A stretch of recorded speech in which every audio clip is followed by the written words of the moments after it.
Barça 2009, derrière PSG 2025. Après, quand vous voyez un supporter du PSG, vous voyez un zèbre. On n'est pas responsable de ce classement. Je tiens à le dire. On fait un classement sur les 20 dernières années, les meilleures équipes en Ligue des Champions. Et nous, on se retrouve à la 3e position et les gens pensent que c'est nous qui avons fait ce classement. Après, vous voyez des gens faire des compos PSG-Barça sans mettre Messi à la place de Kvara. C'est pas moi. C'est les cybercafés de Tel Aviv qui gèrent ça. C'est de la fitna. Regardez la suite du classement. Et ils se sont permis de mettre à la 10e position le Bayern 2013. Mais est-ce que vous savez c'est qui le Bayern 2013? Vous savez c'est qui Arjen Robben? Vous savez ce qu'il a fait au Barça? C'est qui Mario Gomez? C'est une honte de pas mettre le Bayern top 5. Je suis désolé. Non, les Ribéry, Robben, Müller, Schweinsteiger, Lam, Alaba, Neuer Prime. En fait, vous connaissez pas cette équipe. Je crois que vous avez pas vu le Barça de 2015. Neymar, Messi, Suarez, Iniesta, Xavi, Rakitic, Jordi Alba passe en retrait pour Messi. Non, ça tu l'as pas vu. Vient de gagner la Ligue des Champions. Tranquille, ne soyez pas vexés. On vient d'arriver.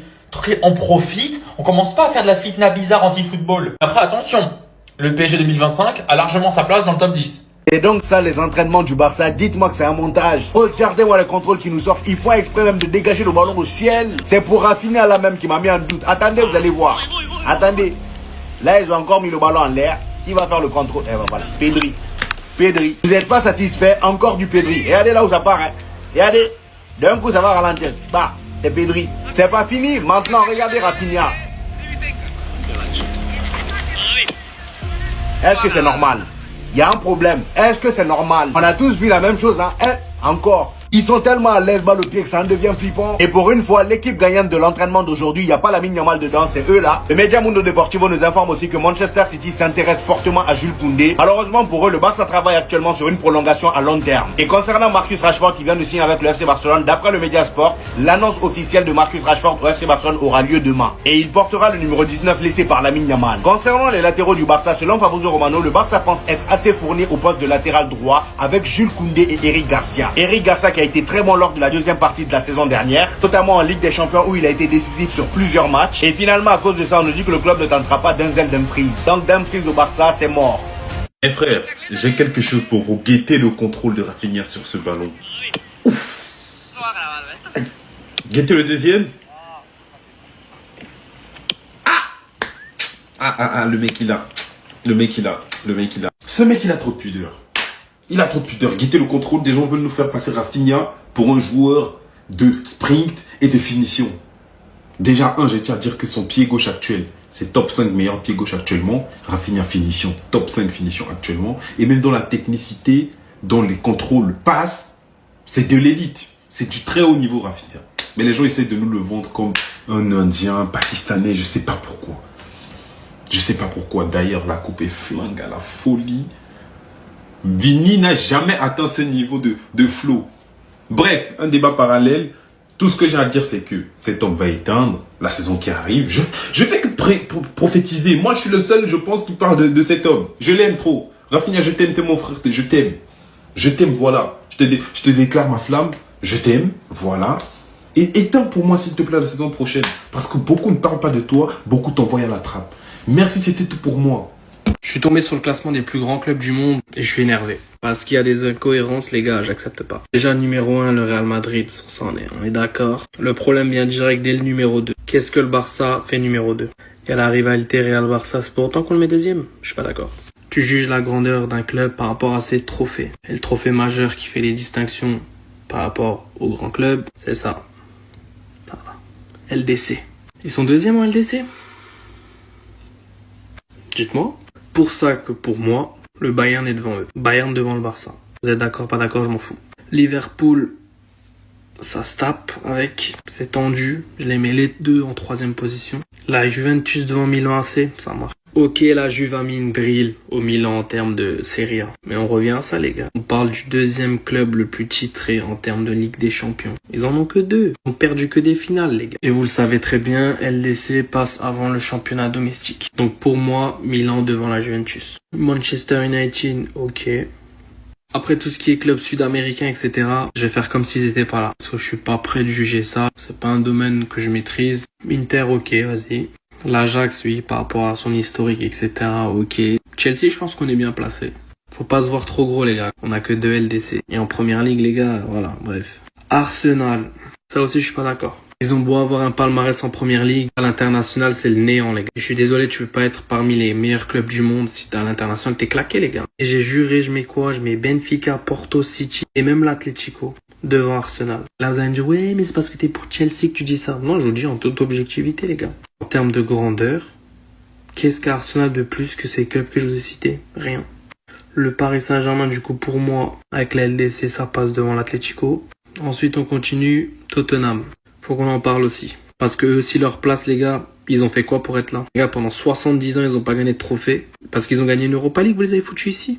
Qu'est-ce qu'ils ont de plus pour être devant Marseille, par exemple? Mais j'ai juré Marseille, je sais même pas qu'est-ce qu'ils font à la 4e ligne. C'est 3e ligne minimum pour moi. Pas vers le début, vers la fin. Doser aussi les Marseillais. Galatasaray devant Fener, je valide. Saint-Etienne devant Lyon. Après, ouais, il y a le palmarès domestique qui joue. Stéphanois, Lyonnais, je vous laisse juger. Je dis rien, moi. Après, le reste, je vais pas calculer, mais globalement, voilà là où j'ai des petites problématiques. Dites-moi en commentaire ce que vous en pensez. Est-ce que j'ai raison, est-ce que j'ai tort? 11 000 votants. Vous m'avez entendu? 11 000 votants. Le top 5 des meilleures équipes du 21e siècle voté par 11 000 personnes. Donc on retrouve en première place le Barça 2011, deuxième Real 2017, troisième le PSG de cette année, quatrième le Barça 2009 et cinquième le Barça 2015. Bon, avant d'en parler, juste pour flex un peu, en tant que supporter du Barça, il y a quand même 3 équipes différentes du Barça dans le top 5. Rien à dire. Mais par contre, là, ce qui a choqué pas mal de monde, c'est ça. Le PSG 3e devant le Barça 2009 et devant le Barça 2015. Et il y en a même qui ont parlé d'autres équipes. Manchester City 2023, le Bayern 2013, le Bayern 2020, qui a fait le sextuplé, qui a gagné presque tous les trophées avec Hansi Flick en entraîneur, Lewandowski qui devait avoir le ballon d'or, qui bat le PSG en finale de Ligue des Champions. Après, comme vous avez vu, plus de 11 000 votes enregistrés. Barça 2011 l'emporte, donc ça pour moi c'est de la logique pure. Sur les 2 premières places, ça reste assez objectif, même si on sait qu'il y en a qui vont mettre le Barça 2015 en 2e, le Barça 2009 en 2e. Le Real 2017, ils ont pas fait le sextuplé, ils ont pas fait le quintuplé, même je crois, mais je vais pas leur cracher dessus. C'était une équipe incroyable. Après, franchement, le PSG 2025, c'est pas ridicule de les mettre dans le top 5, mais 3e, je trouve ça un peu abusé. Tout simplement parce que, certes, ils font une année incroyable, mais j'ai la sensation et l'impression que, parce que c'est la première fois qu'ils remportent la Ligue des Champions, parce que c'est une année légendaire pour eux, on les met à cette place-là. Alors qu'en vrai de vrai, ils sont pas plus forts que le Barça 2009, ils sont pas plus forts que le Barça 2015. Est-ce qu'ils sont plus forts que le Bayern 2020? Je me pose encore la question. Nom de Dieu, vous voyez les canailleries, vous voyez les bêtises, vous voyez les idioties. Ça a fait un vote, en gros, avec 10 équipes. En gros, les 10 meilleures équipes du 21e siècle. Classez-les. Ça a mis le Barça 2011 en premier, Real 2017 en 2e, Paris Saint-Germain 2025 en 3e, Barça 2009 en 4e. En gros, le Barça 2009 derrière le PSG 2025. Barça 2015 derrière tout ça, en gros, en 5e position. Mort de rire. Pour ceux pour qui ça intéresse, voilà la fin du classement. Man City 2023, Man U 2008, Bayern 2020, Real 2014 et Bayern 2013. Respectez les anciens, respectez les gens, s'il vous plaît, un minimum de respect. Je peux entendre que le Paris Saint-Germain puisse figurer parmi les meilleures équipes du 21e siècle. Je peux l'entendre. Alors on me dit top 10, ok, c'est ok. Quand je vois certaines choses, ça me fait mal. Mais mettez les gens à la place où ils doivent être. 3e meilleure équipe du 21e siècle, c'est-à-dire en gros de toutes les équipes qu'on a vues. La génération 2000, de toutes les équipes qu'on a vues, en gros, le Paris Saint-Germain 2025, c'est la 3e meilleure équipe. Arrêtez un peu les gars, arrêtez un peu s'il vous plaît. Ouais. Ils l'ont vraiment fait les gars. Le top 10 des meilleures équipes au 21e siècle. Il y a eu beaucoup de débats, ActuFoot a fait un vote, et voici le classement par rapport aux gens qui ont voté. Et spoiler alerte, les gens ne regardent absolument pas le foot. Après, est-ce que ça vous étonne? Moi personnellement, non. Mais on va quand même le voir ensemble. À la 10e position, le Bayern 2013. Déjà dès le début, j'ai un problème. Comment le Bayern 2013, ils sont 10e? À la 9e position, le Real Madrid 2014. À la 9e position, mais il y a qui au-dessus? 8e position, le Bayern 2020. À la 7e position, Manchester United 2008. Je vous le garantis, que la majorité des gens qui ont voté, Ils n'ont pas vu Manchester United 2008. Sinon, ils seraient pas 7e. À la 6e place, Manchester City 2023. MDR. On rentre dans le top 5 et il est hilarant. Vraiment, je sais plus si c'est du foot ou si c'est des blagues. 5e place, le Barça de 2015. Donc le Barça 2015 avec la MSN, un des plus grands trios de l'histoire, ils sont que 5e. À la 4e place, le Barça 2009. C'est la meilleure équipe de l'histoire en fait. À la 3e position, le PSG 2025. Franchement, j'ai envie de m'arrêter là tellement c'est ridicule en fait. À la 2e position, le Real Madrid 2017. C'est peut-être une des seules positions où je suis d'accord et encore il y a beaucoup de débats. Et en premier, le Barça 2011. Franchement, pour moi, le Barça 2009 est meilleur que le Barça 2011. Ça reste que mon avis. Vous êtes sérieux ou quoi? Ça c'est le top 10 des meilleures équipes de tous les temps en Ligue des Champions. C'est une blague. Alors le premier c'est Barça 2011, ça on est tous d'accord, il n'y a aucun débat. Deuxième Real 2017, je pense qu'il n'y a pas trop débat encore. Mais là, PSG 2025, troisième. Donc le PSG 2025, si j'ai bien compris, c'est la 3e meilleure équipe de l'histoire du foot. Est-ce que vous foutrez pas notre gueule? J'ai été le premier à supporter ce Paris Saint-Germain, à être heureux, à être derrière cette équipe, à tomber amoureux de leur football, à trouver que leur football se rapproche beaucoup de celui de Guardiola, de celui du Barça, mais vous êtes des malades mentaux. Surtout, le fait qu'il y a Barça 2009 derrière PSG 2025. Moi, je suis madrilène, je déteste le Barça, mais ça me fait mal aux yeux de voir ça. J'ai l'impression d'avoir de la merde dans les yeux quand je vois ça, je suis désolé de le dire. C'est quoi cette merde?